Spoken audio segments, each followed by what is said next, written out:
Welcome, everyone, to the NoDQ.com live recap of AEW Dynamite for Wednesday, May 28th, 2025. We are coming off the Double or Nothing pay-per-view. We have AEW All in Texas coming up very shortly. Well, not so shortly, 40 plus days away, July 12th.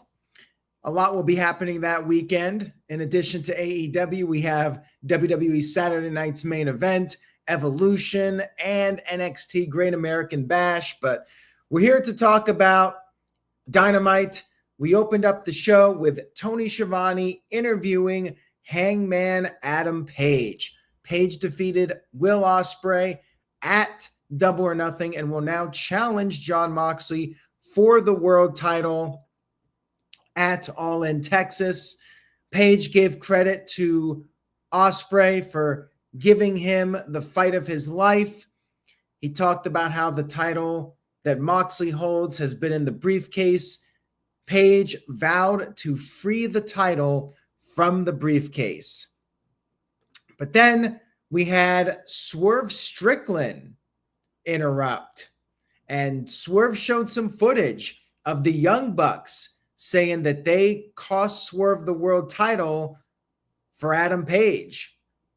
Swerve wanted to know if Page was responsible for that. Page said that when he was at Dynasty, he thought about helping Swerve. He said if he was going to cost Swerve, he would have done it himself. Swerve responded by saying that Page was full of shit. And then Will Ospreay came out there. Ospreay tried to be the peacemaker in this segment. Crowd was chanting holy shit. It was getting censored. I guess the wrestlers saying it is okay, but you cannot have the crowd saying it. Ospreay tried to defend Adam Page, said that Page does in fact care about AEW. People are starting to believe in them again. They can all work together now and take down Moxley. However, Swerve slapped the microphone out of Ospreay's hand and said that he will never work with Page. He will never trust Page. And then he stormed off. I thought this was a very good opening segment to start the show. I like the tensions here. Swerve and Page have their history, one of the all-time classic feuds in AEW.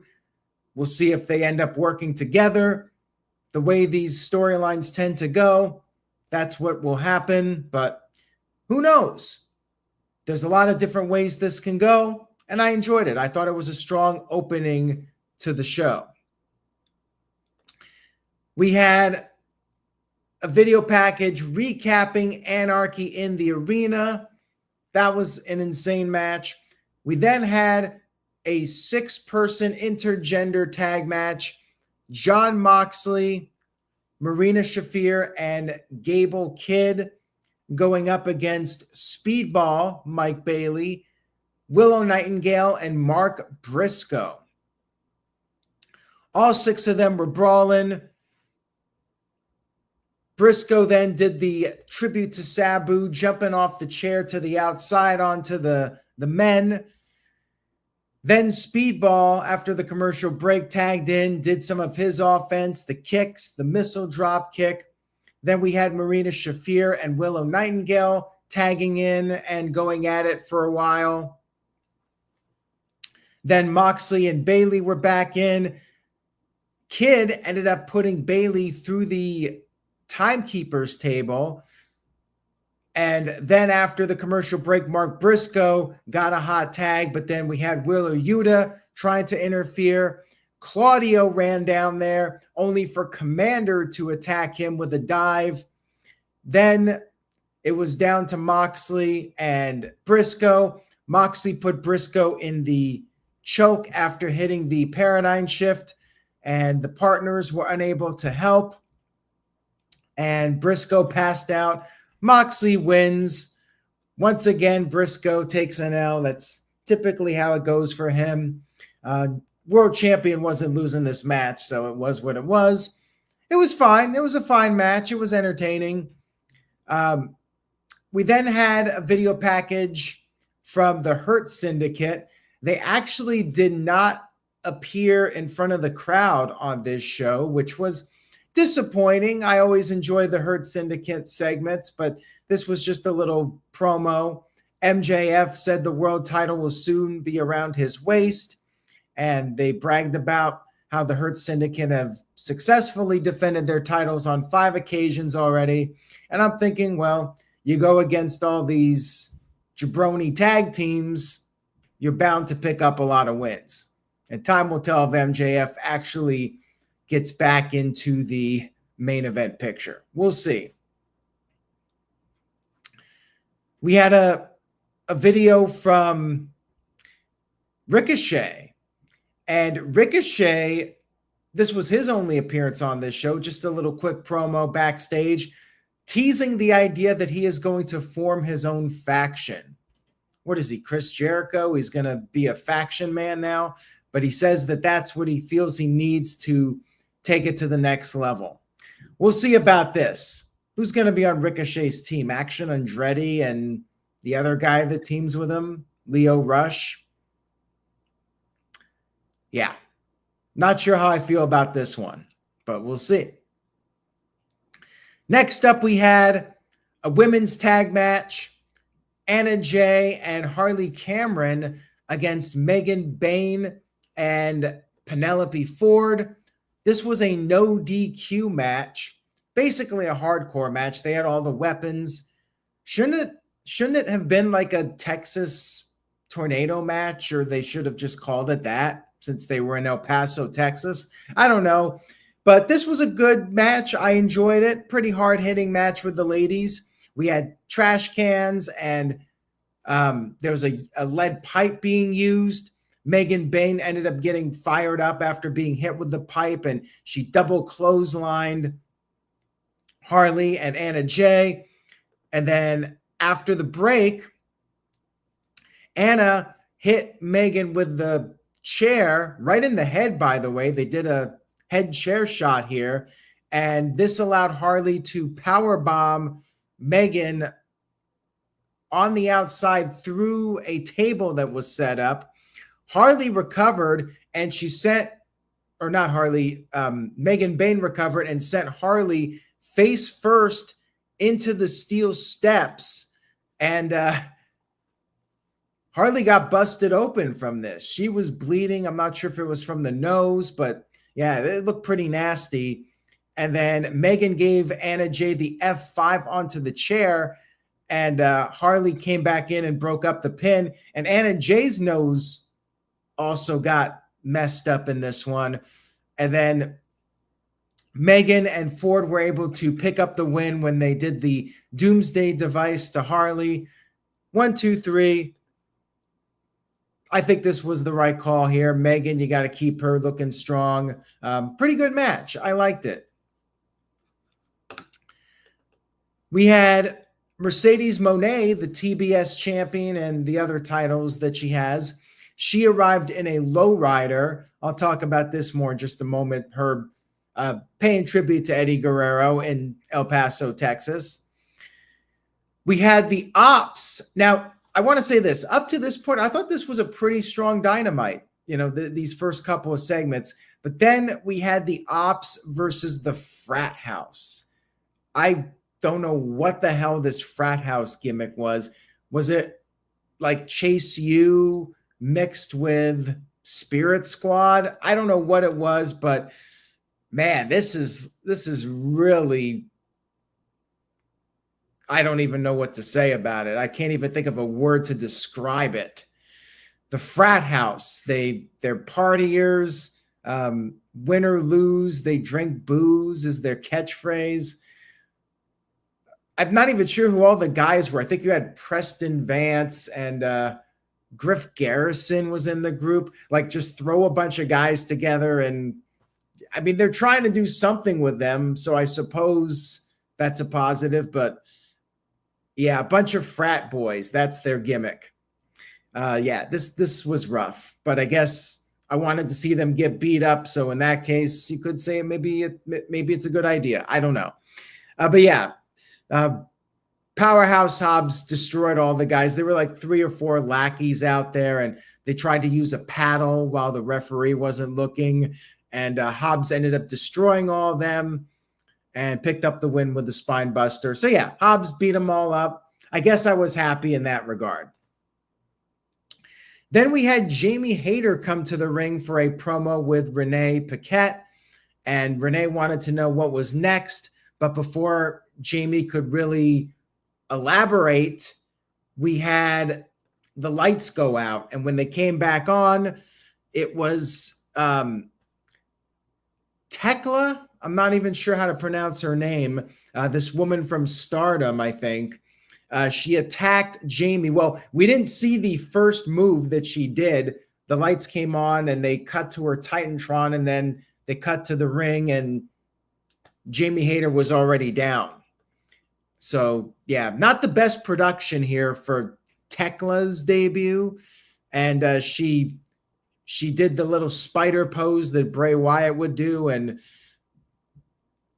she punched out Jamie, and that was that. They quickly cut away. So this big debut, and they were teasing it for a couple of weeks with these spiders on the screen, and she punches Jamie Hayter, and then they quickly cut away. So kind of a dud, I have to say. Not the best debut. Production-wise, could have been better, I think. We had Adam Cole versus Kyle Fletcher for the TNT title. This was very suspicious to me. Normally, they do not book these types of matches, especially one without any kind of a build, just a random TNT title match on the show. So I definitely felt like we were getting shenanigans in this one. Like, why would they do a title change on a match with little build that's not even in the main event segment? So I definitely felt like something was going to happen here with interference. Anyways, the match was all right for what it was, although I have to say that Adam Cole, his stock has fallen so much over the past year or two. I've probably said this before. You had Don Callis guys coming out there. Who are they? What are their names? Something Vice, Rocky Romero, and who's the other guy? The best friends guy. Anyways, they came out there, and Paragon came out there and fought them off, got them out of the equation. And then Fletcher gave Cole this power bomb on the apron, although it looked like Cole basically missed the apron. That could have been really bad for him. But yeah, the match continued. He was thankfully okay.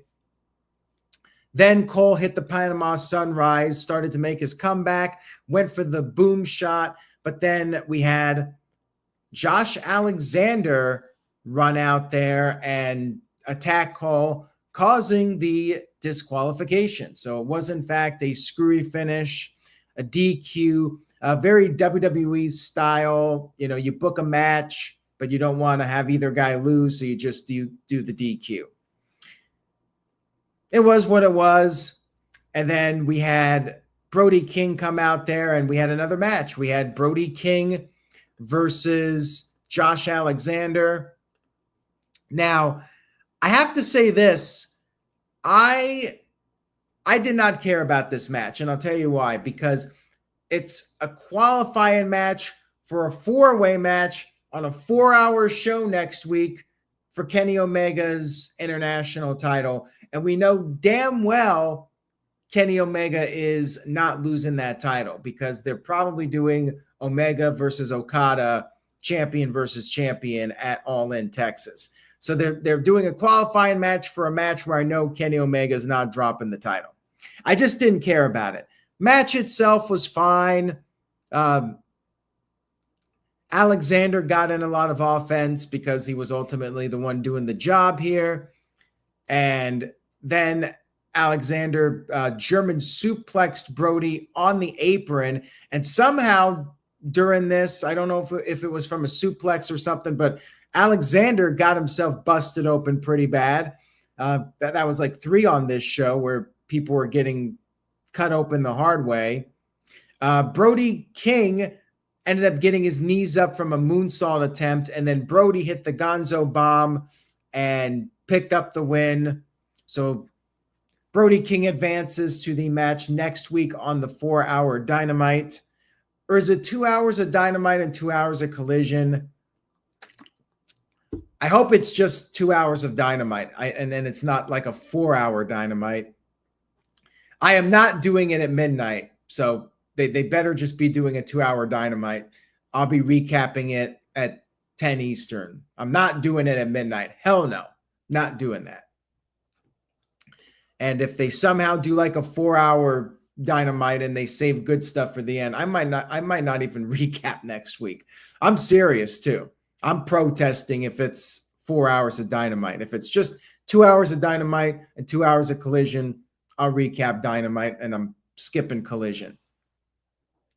Anyways, backstage, Adam Cole and Kyle Fletcher were brawling, so I guess this feud will continue. And then we had Mercedes Moné and Toni Storm in the main event segment.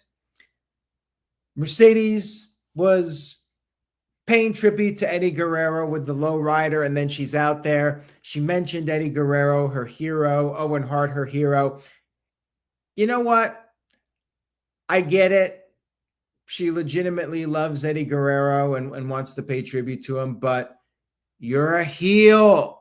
You should be doing heel things. Why is the heel character pandering to the fans? I don't get it. We know you love Eddie Guerrero, but you're a heel. Act like a heel. Anyways, she cut a promo here bragging about her win, but then Toni Storm came out there and Toni laid her championship in the middle. They went back and forth, and Mercedes said that the fans are tired of a black and white champion. They want a champion full of color. Toni wanted to know what took Mercedes so long to confront her. Mercedes said she was being patient. She called herself the Beyonce of wrestling. Toni said she's the Toni Storm of wrestling. And Mercedes said she's not a boss anymore. She's a CEO. And then Toni said that when they came to AEW, they became who they were meant to be. And while Mercedes wants all the titles, Toni said she only needs her one title. She said she bled for the title. She died for the title. Mercedes said that Timeless Toni's time is coming to an end at All In. They shook hands, but then they did the, pulling in, doing the stare down. Toni kissed Mercedes' hand, and then Mercedes attempted an attack, but Toni fought her off, and Mercedes fled.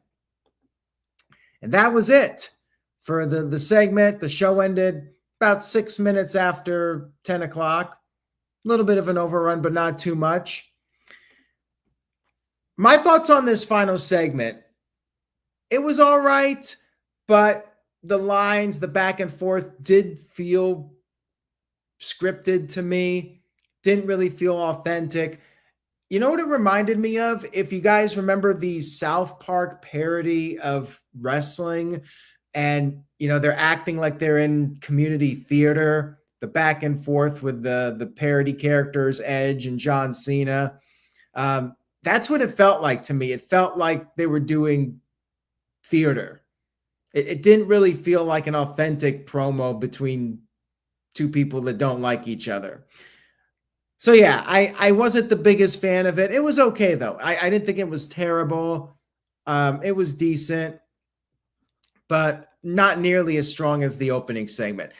I really felt Dynamite peaked in the beginning. The opening segment I thought was really well done, and it was a pretty solid show for the first couple segments, and then it kind of just got okay. So I'm going with a 6 out of 10 for Dynamite this week. I thought it was a good show overall. I did enjoy it. All In, they did some solid build up for that, but My concern is it's going to be a rough couple of weeks until we get to the final few shows. You know, they got time to kill now. Hopefully they can come up with some interesting storylines. I was missing the Hurt Syndicate. I have to say that too.